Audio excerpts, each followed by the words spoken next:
Hello everyone, welcome back to my channel. I'm Engineer Kim, a registered mechanical engineer and a freelance designer. In today's video, magkakaroon tayo ng short tutorial. Okay, kung paano nga ba maglagay ng thread sa shafting. Okay, so sa video na to, ituturo ko sa inyo yung step-by-step process kung paano mag-create ng thread. Okay, so make sure lang na naka-follow at naka-subscribe kayo sa mga social media accounts ko para updated tayo sa mga latest tutorials natin. Okay, so tara, let's start.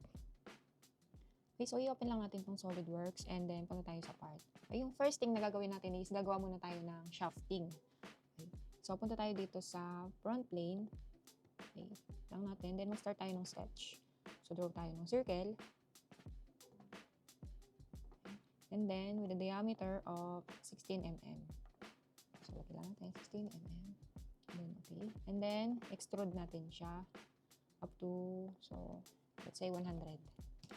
Okay. So, nakagawa na tayo ng basic shafting. Okay? So, ito yung basic natin na shaft. And then, ang gagawin natin is maglalagay na tayo ng thread dito. Okay? So, punta tayo dito sa features and then click nyo itong hole wizard.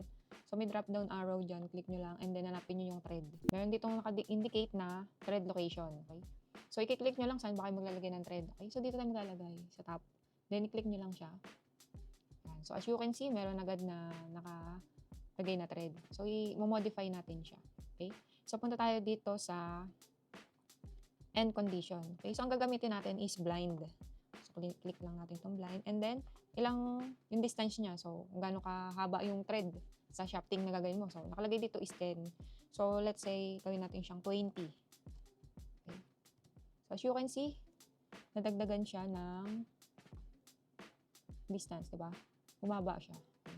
Pag gagawin naman natin siyang 25, makikita nyo din naman, nadagdagan siya. Okay, yan. So, lagyan na natin is 25. Okay. And then, punta tayo dito sa specification. So, marami tayong different types ng thread. Okay, so may mga choices dyan, like, meron ditong inch die, inch top, metric die, metric top. So, ang ating pipiliin is metric die. Okay. And then, may sizes siya.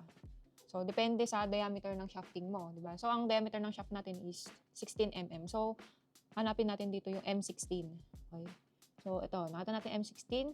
So, pipili tayo kasi may mga ibang choices. M16 by 1.5 and M16 by 2. So, ibig sabihin ng 1.5 na yon is yung pitch. Ito yung center to center na distance ng thread. So, let's say gamitin natin is M16 by 1.5. Okay? And then, baba pa tayo. So, makikita ka dito na thread option. Okay. So, nakalagay dyan kung right hand thread, left hand thread, multi-start. Yan. Okay. So, yung basically, ang usual ginagamit sa mga industry is yung right hand thread. Okay. So, bakit nga ba siya tinawag na right hand? So, yung direction kasi ng ikot ng thread is papunta siya sa right side.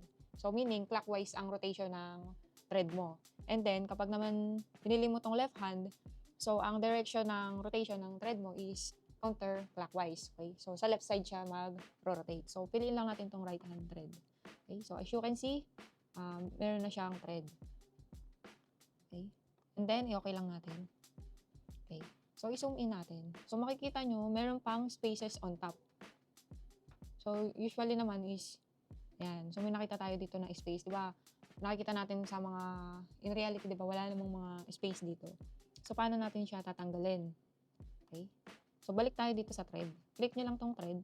And then, may makikita kayo ditong edit feature. So, click nyo lang siya. Okay. So, may mga choices dito. Punta tayo dito sa thread location. So, may makikita ka dyan na, ito, offset. Okay. So, meaning, pag in-offset natin siya is, either iaangat mo yung distance niya or mag-a-add ka or mag-subtract ka. Okay. So, maglalagay tayo ng measurement dito yung distance. Let's say 1 mm. Yan, naka-indicate nyo 1 mm. And then, may makita kayo ditong arrow sa gilid. So, ito yung ibig sabihin nito is, ayan. So, tingnan nyo, pag kinlik ko tong arrow na to is, naka-offset siya pataas. And then, pag kilit to is, naka-offset siya pababa. So, ang goal natin is mawala tong spaces na to. So, kailangan is, i-offset natin siya pataas. So, since nagbawas ka ng 1 mm, magdagdag ka ngayon dito sa height niya ng another 1 mm. Kasi nabawasan siya ng 1 mm, kasi nga in-offset natin siya pataas. So, magiging 26 na. Dagdagan na natin siya ng 1 mm. Okay? So, as you can see, naka-offset na siya sa taas. So, i-click natin. Okay natin. Okay. So, as you can see, wala na yung small clearance dito, yung may distance. So, pag tinignan mo ngayon yung thread na to is mukha na siyang real thread, di ba? Okay. So, ganun lang para mawala yung ditong distance. So, pwede rin naman kayo mag-adjust ulit, magdagdag ulit kung hindi pa kayo satisfied dun sa ginawa nyo. Pwede nyo naman gawin, let's say, 1.5. Okay. Basta, don't forget to add another, kung ilan yung binawas nyo, in-offset nyo, so dagdag nyo din dun sa height ng thread nyo para hindi siya magkulang or mabawasan. Okay. So, yan. Okay lang natin. Yan. So, much better. So, wala na yung small distance kanina dito na thread. Okay. So, mukha na siyang real thread talaga, di ba? Okay. So, ganun lang lagay ng thread sa shafting. So, pwede naman natin palitan yung kanyang appearance. So, punta tayo dito sa appearance. Then, choose natin tong metal and then steel. Okay. So, ano yung preferred mo na... So, lagyan natin brush steel. Okay. So, ito na yung itsura ng thread. So, ganyan lang kadaling gumawa ng thread or maglagay ng thread sa shafting. Hopefully, may natutunan kayo for this tutorial. Okay, so marami pang tutorial sa mga susunod na video ko. Kaya make sure lang na naka-follow at naka-subscribe kayo para updated tayo sa mga latest tutorial ko. Okay, so once again, I'm Engineer Kim. Thank you for watching and God bless everyone. See you on my next vlog. Bye-bye!